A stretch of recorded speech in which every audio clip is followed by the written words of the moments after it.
We all remember the heart-pounding moments, the sudden explosion, the desperate sprint, the final blow delivered just in time. But what if the adrenaline you felt in those scenes didn't come from the action, but from the music? Behind every great action sequence is a carefully constructed score, designed to manipulate your pulse without you even realizing. Music in film isn't background noise, it's emotional architecture. It tells you when to tense, when to breathe, and when to believe in the hero. But what happens when the music tells the wrong story?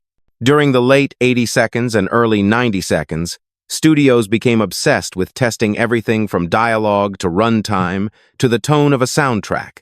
And when test audiences frowned or shifted uncomfortably during a screening, one of the first casualties was often the original score.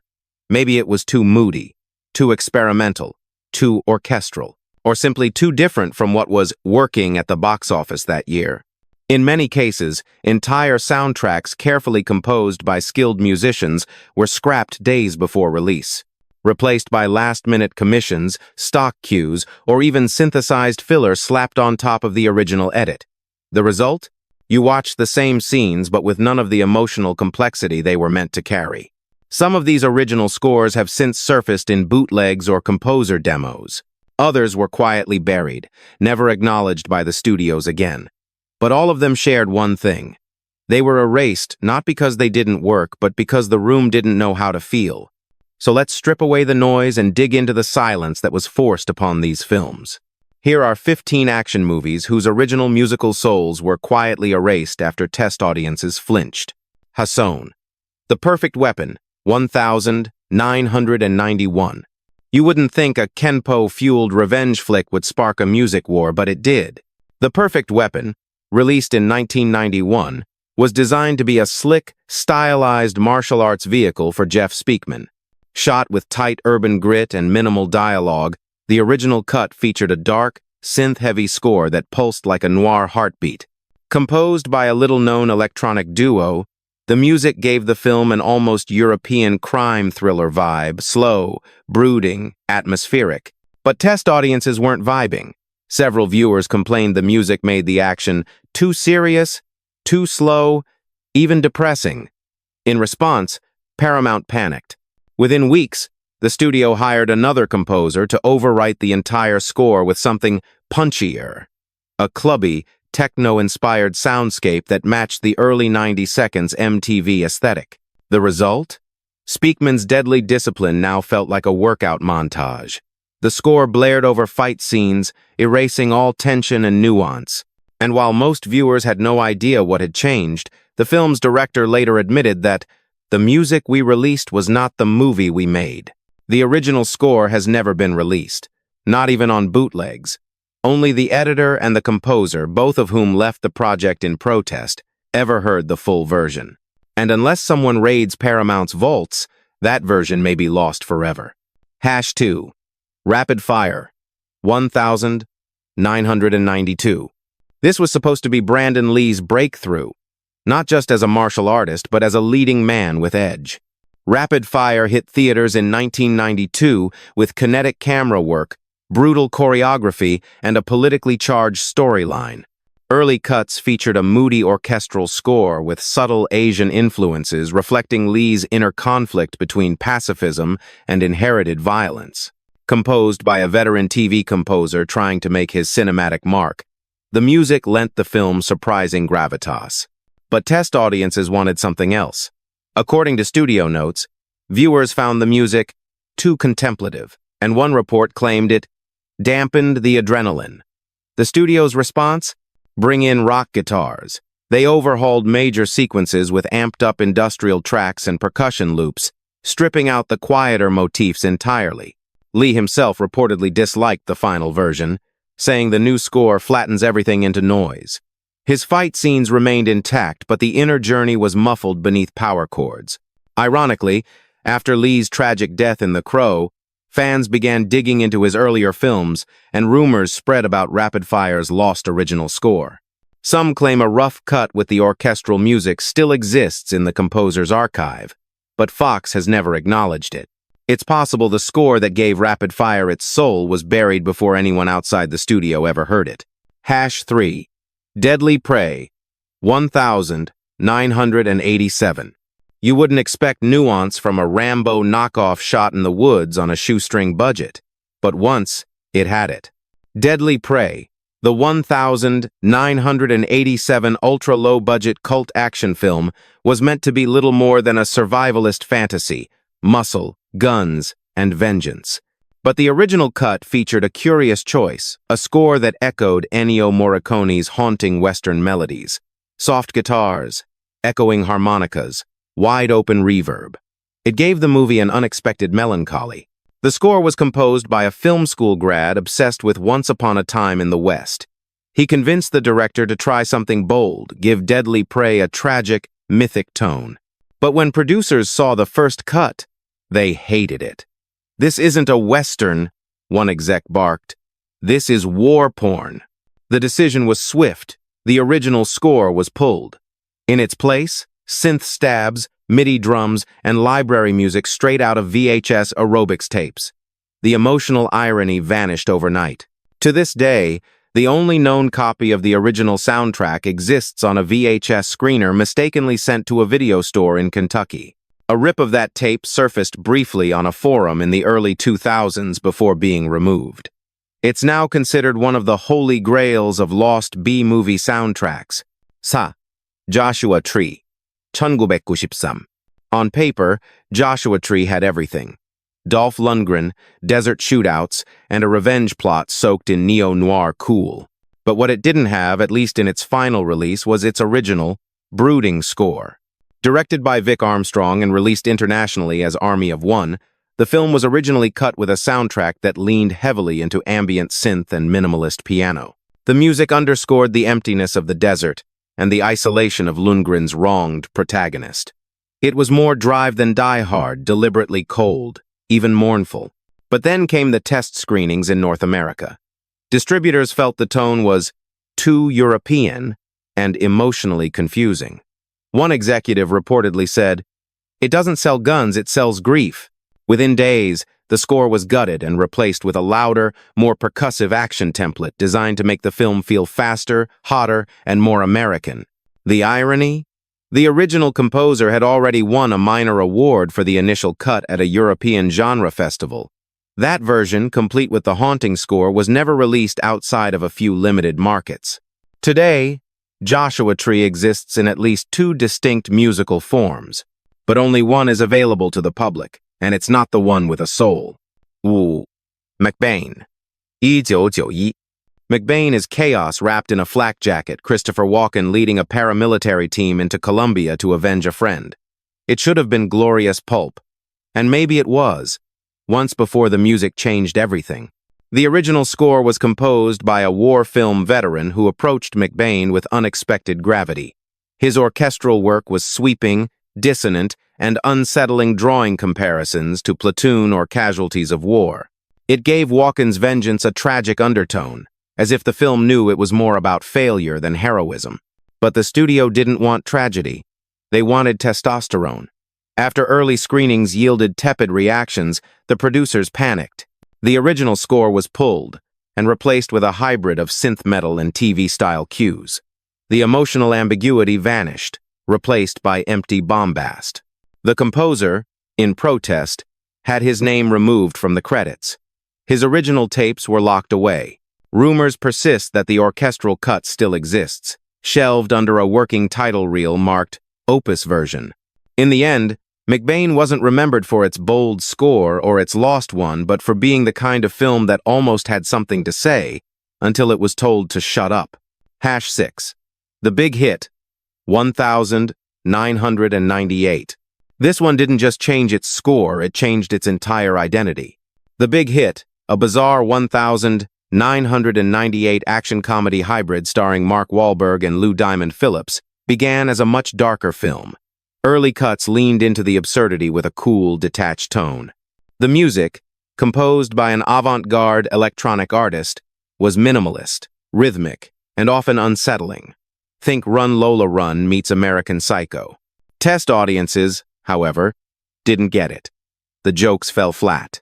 The action felt cold. But most of all, viewers said the music made it feel weirdly European, and too ironic. Studio execs panicked. They recut scenes, amped up the color grading, and hired a mainstream composer to rescore the film with bouncy, comedic beats. The result? A tonal Frankenstein. Scenes clearly meant to be dry or satirical now played like sitcom bits. Gunfights were undercut by zany stings. Wahlberg's deadpan delivery became cartoonish. The original composer was paid out but never credited. To this day, the big hit has a cult following, but no one can agree on what kind of film it really is. That's the power of music. It doesn't just change mood, it changes meaning. #7. Bulletproof. 1996. Bulletproof should have been forgettable, a buddy cop comedy with Damon Wayans and Adam Sandler trading bullets and one-liners. But in its earliest form, the film was anything but goofy. The original score leaned heavily into West Coast jazz funk, with somber interludes and stripped-down instrumentation. It was composed by a session musician known for scoring documentaries, and it lent the film a surprisingly restrained mood. The violence hit harder. The betrayals felt personal. The jokes were darker by contrast. But Universal didn't like that. After test, audiences responded with confusion. Is this supposed to be funny or sad? The score was pulled, and a more upbeat version was ordered. The final cut features exaggerated musical cues, slapstick stings, and a breezy hip-hop influence that blunts nearly every moment of sincerity. What's worse, some scenes were even re-edited to fit the new music, not the other way around. This reversed the emotional flow of several key moments, most notably a confrontation scene that was once scored with silence and now features an awkward swell of fake tension. The original jazz score has never surfaced. The composer, who later left Hollywood altogether, once described the final product as a musical cartoon painted over a funeral. Raute 8. Romeo muss die. 2000. Romeo Must Die was marketed as a kinetic East meets West martial arts love story, complete with hip-hop swagger and high-wire stunts. But that wasn't the film director Andrei Bartkowiak first intended to show. The early cut featured a sparse, hybrid score that combined traditional Chinese instruments with modern ambient textures. It was less about energy and more about space silences between moves, tension between characters, cultural dissonance. Aaliyah's presence was balanced by restraint, and Jet Li's intensity had room to breathe. But during a pivotal test screening, studio execs noticed young audiences growing restless. The feedback: needs more beats. Overnight, a major label was brought in to curate a soundtrack full of chart-ready hip-hop tracks. The original score was buried beneath brand synergy. Suddenly, emotional build-up gave way to music video pacing. Scenes of grief were scored like promotional trailers. Fight scenes were chopped to fit pre-existing tracks, not the other way around. The result was a stylish, slick product, but one that traded introspection for volume. A few fragments of the original score survive on early trailers and behind-the-scenes reels, but the full version has never been released. It was custom-built for the story and then discarded when the story became a product. #9. Extreme Prejudice. 1987. This film was never meant to feel clean. Directed by Walter Hill, Extreme Prejudice was conceived as a grimy borderland noir with deep emotional undertones, loyalty, betrayal, futility. The original score reflected that. Crafted by a composer known for his work on post-Vietnam dramas, the music leaned heavily on dissonant brass and slow, dragging strings. It gave the action a wounded edge. Scenes felt haunted. Nick Nolte's character didn't just move through violence, he carried it. But TriStar executives wanted something tougher. After negative responses from test groups, they demanded a rescore faster, louder, more heroic. The result?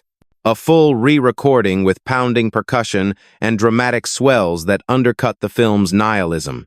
Ironically, Hill himself reportedly fought the change, calling the original score essential to the film's heart. But he was overruled, and the composer was sidelined in favor of a more commercially palatable sound. To this day, fans of Hill's work suspect the theatrical cut of Extreme Prejudice is a tonal compromise. And if you feel like something doesn't quite align between the film's story and its soundtrack, that's because it doesn't. 石定 Drive. 1997. Not that drive. This one came 4 years before Nicholas Winding Refn's neon-drenched cult hit, and its original score might have beaten him to the punch. The 1997 action film Drive, starring Mark Dacascos and Kadeem Hardison, is a low-budget martial arts sci-fi hybrid with insane stunt work and surprising emotional depth. What few know is that the initial version had an original synthwave score, a moody, analog-heavy composition that pulsed with melancholy and momentum. Created by an underground electronica producer, the music added a surreal tone to an otherwise kinetic film. Test audiences, however, found the sound cold, European, and confusing. One exec even said it felt like a video game having an identity crisis. So the studio buried it. They brought in a generic action score with snare rolls and rock guitar overlays. All emotional texture vanished. What had once played like a futuristic western was now just another straight-to-video action flick. Years later, fans of the film's director's cut petitioned for a re-release with the original score restored. It hasn't happened. But the composer uploaded fragments of the rejected tracks online, haunting, aching synths that hint at a much cooler movie lost inside a louder one. Hasonone. The Presidio, 1988. With Sean Connery and Mark Harmon in the lead, The Presidio was supposed to be a grounded military mystery, a thriller with gravitas. And for a while, it was. Originally scored by a composer known for slow-burn political dramas, the film's music was atmospheric, introspective, and heavy with unresolved motifs. The idea was to reflect the tension between past sins and present duty, a theme central to Connery's character. But after test screenings returned comments like too slow and needs more impact, the studio reacted predictably. They commissioned a new score with brass-heavy action cues, dramatic cymbals, and crescendo-laden transitions. The subtle mood was replaced by artificial urgency. The composer reportedly walked away from the project before the rescoring began. The director called the final cut musically dishonest. Ironically, critics praised the film's performances but felt the tone was uneven, perhaps sensing the disconnect between what the film tried to say and what the music forced it to be. The original score? Never released, never leaked. Only mentioned in a footnote of the composer's archived interviews, where he simply called it a score for a film that no longer exists. Hasson 2. The Replacement Killers, 1998. The U.S. debut of Chow Yun-fat deserved something bold. Originally shot with a sleek, noir aesthetic and minimal dialogue, The Replacement Killers was envisioned as a stylish, emotional story about guilt and redemption. Its score was composed accordingly. In early versions, the film featured a sparse piano and string composition, subtle, tense, and often silent. It allowed Chow's physical performance to speak volumes, and the music only filled in the emotional blanks. The result felt more European art house than Hollywood shoot 'em up. But that wasn't what Columbia Pictures wanted. Test audiences were reportedly bored by the quiet. A new composer was brought in and tasked with building an aggressive, beat-driven soundtrack with electronic textures and hip-hop rhythms. The difference is jarring. Fight scenes that once felt operatic now come off as commercial. Chow's performance, once contemplative, feels rushed under the pounding score. The film's release was met with lukewarm reception, and much of its emotional core drowned in noise. The composer of the original score never spoke publicly about the switch, but behind the scenes, insiders say it was his most personal work and the one he never got to finish. Hasson 3. Harley Davidson and the Marlboro Man, 1991. A film with that title should have been a wild ride. And it was, but only after its soul got rewritten in post. Harley Davidson and the Marlboro Man is a bizarre, buddy-action flick blending sci-fi dystopia with cowboy archetypes and leather-clad absurdity. The original cut embraced the irony, featuring a downbeat country blues soundtrack that leaned into Americana decay. Slide guitars, echoing harmonicas, even spoken-word interludes. It was surreal, desolate, and weirdly beautiful. But studio execs didn't get the tone. Test screenings labeled the music too slow and depressing. In response, the blues score was gutted. A slick rock soundtrack with radio-friendly cuts was stitched into its place, pushing the film toward generic late 80 seconds rebellion chic.